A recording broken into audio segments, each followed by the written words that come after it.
estate tax was the highest at 20% compared to Why do estate donation or owners sale, apart avoid from estate sale of tax? ordinary assets. So, and the lowest before was sale capital gains. And that is why this was the most common solution. Lifetime transfers by means of a sale. Very logical, isn't it? That was before. Now let's look at what happened to the tax code after trade. From being the highest, inheritance is now the lowest. The lowest because it's the only transfer tax without any documentary stamp. So 1.5%, which we discussed, as we discussed earlier, it could be significant. So now it is the lowest. Now if it is the lowest, question, should estate owners avoid estate tax? You're not sure, isn't it? Some of you said no, some of you didn't say anything. I can understand. So now I will convince you more by looking at other points of comparison. So in terms of the tax rate, it's the lowest. What about the tax deduction? When you sell a property, there is no deduction in a sale. When you donate the property, we learn that there is an exemption of $250,000.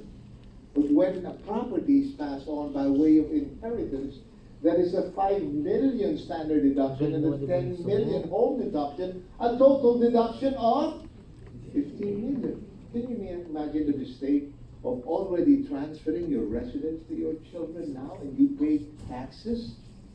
You pay taxes and you also lose your deduction in the future because you no longer have a residence. So obviously, the advantage here is inheritance. Another point of comparison I already explained, the effect of marriage. When you sell a property to a married child and your intention is to keep the property within the family bloodline, sale is not a way to go. Because when you sell it to a married child, it will form part of the community or conjugal property unless the child signs a prenuptial agreement with the spouse. If it is donated, that's exclusive to the married child. If it is inherited, that's exclusive to the married child. And that's why if the intention is to keep the property exclusively owned within the family, you go by way of donation or inheritance. Another point of comparison, financial capacity. When you sell a property to a child, your financial capacity might be an issue. Saan mo kinuha yung pera mo pambili niyan dito? But when you donate it to a child, there is no issue of financial capacity because it has been donated, isn't it? If it is inherited, no issue. Advantage, either donation or inheritance. And finally, the most important point of comparison, as far as I'm concerned, is the matter of control. Because this is where many parents make a mistake in their desire to please their children or to already give them the inheritance. They find themselves losing control. If you sell a property to your children, will you lose control? Yes. Will you lose control? Yes. Yes. If you donate a property to your children, will you lose control? Yes. True. But if you wait until you go and pass it only as an inheritance, will you lose control during your lifetime? No. You retain lifetime control. You can respond to changing circumstances because you're still the owner. In other words, you remain as the absolute controller and owner of all your properties. For tax estate planning purposes, I always recommend parents to retain control over their properties until the very end. So in this case, the advantage lies in inheritance. So now, look well.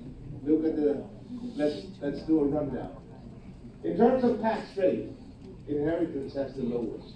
In terms of tax deduction, inheritance has the highest. In terms of the effect of marriage and keeping the property within the family bloodline, inheritance will allow you to do that along with donation. In terms of financial capacity being an issue, there's no issue when it comes to inheritance along with donation. And in terms of the most important, the matter of control. Only by inheritance will you retain control until the very end. There can only be one conclusion, ladies and gentlemen. As far as I'm concerned, under today's tax environment, the most effective and tax-efficient mode of transfer today is by way of inheritance. And if that is the case, my question is, should estate owners still avoid estate tax? No. The answer clearly is no. Why should they? Why should they? When the taxes is the lowest, control, they will control. All the advantage are there when they hold on to the property and pass it only when they are ready to go. So, what should they do? Simply reserve a portion of the estate for taxes. In other words, if you have an estate worth 500 million, make sure that you have a 30 million fund to pay for taxes. No more, nothing else to do except that one. Or create a new estate. And what that means is this: just as you have been blessed with 500 million worth of success, you also pass on 500 million worth of wealth, unreduced by a single centavo. But to be able to do that, you must source a funding for the payment of taxes. You must create another estate. And what could that be? Insurance. That would simply be a life insurance coverage equivalent to the future tax liability. Get an insurance for 30 years. Halatang audience ko, mga insurance people. But the answer is You see, the thing about life insurance is this. Listen well, this is your quotable quote. The thing about life insurance is this. Just like estate tax, it is triggered by death. When a person dies, estate tax becomes due and demandable. When a person dies, life insurance death benefits become due and demandable. The timing couldn't be more perfect. When cash is required, cash is produced. The exact amount of cash needed for the timely settlement of the estate so that the entire estate could be passed on to heirs, intact and undiminished.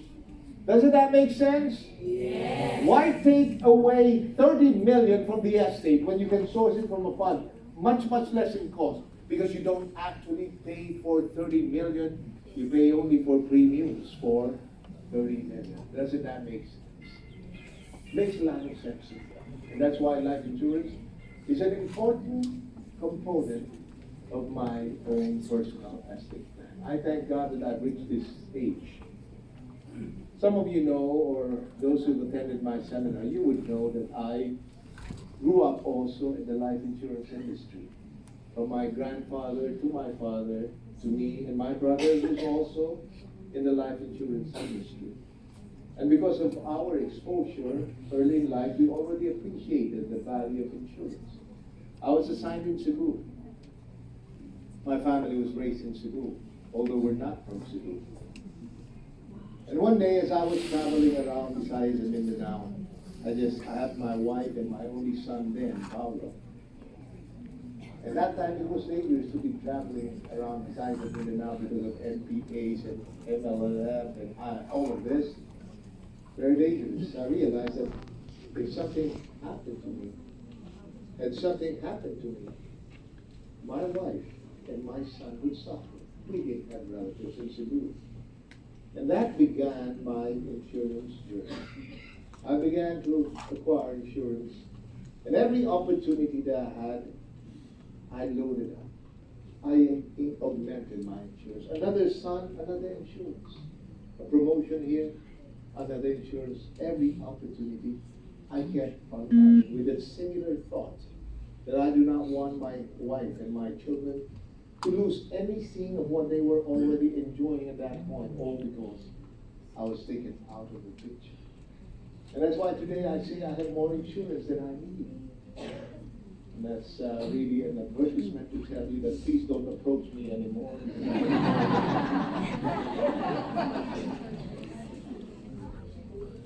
And I just kid my wife every time, when I die, you'll become a multimillionaire. And my only request there, when you receive all this money, my only request, pretend to be sad. Ano daw? Pretend to be sad. Pretend to be sad. But today, ladies and And may gentlemen, million. by the grace of God, I have reached this age. I'm 62 now. And one of these days, Asta will be inviting a Cabrera, but no longer the Atty Cabrera that you see today, but a younger Cabrera. One of these days. And all the insurance that I acquired through the years, I no longer need. Because thank God that my children are already professionals. They don't need any protection anymore. But now all the insurance that I acquired, I am now using to protect my estate. And today, yes, I continue to upgrade my insurance because I know that God willing, my estate would continue to grow. And as it grows, I simply grow my insurance portfolio by 6%. It's that simple. The key to a good estate plan is to keep things simple. Keep it within the realm of inheritance. Remember that an inheritance is an after-death transfer. Of course, you must still be insurable. That's always the case, isn't it? Kaya, ang tinatanong ko para sa client, Sir Client, when is the best time to insure, you think? When you're young or when you're old? Answer. When you're healthy or not healthy? When you have money or not have enough money? Mr. Client, aren't all those three conditions present today? You're younger today than you would be tomorrow. You're healthier today than you would be tomorrow.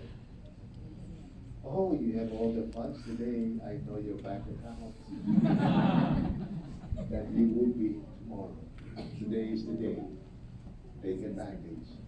Load up on insurance. Let me share with you my very simple estate plan. Again, the key to a good estate plan is to keep things simple.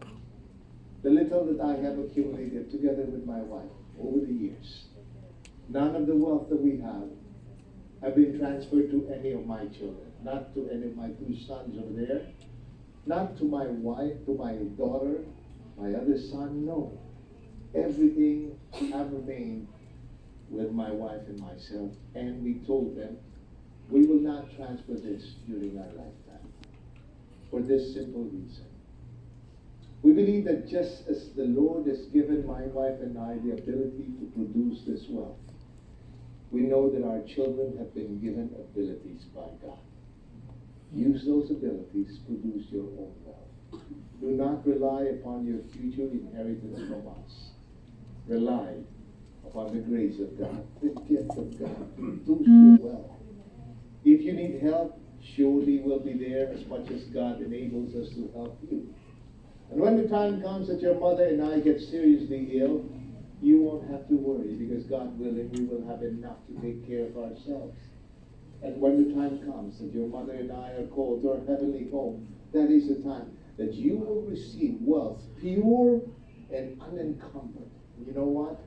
My children will have no problems about taxes because my wife and I are fully and adequately insured. It's that simple, ladies and gentlemen. The key to a good estate plan is to keep things simple.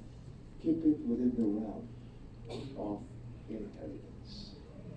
There are other uses of estate planning.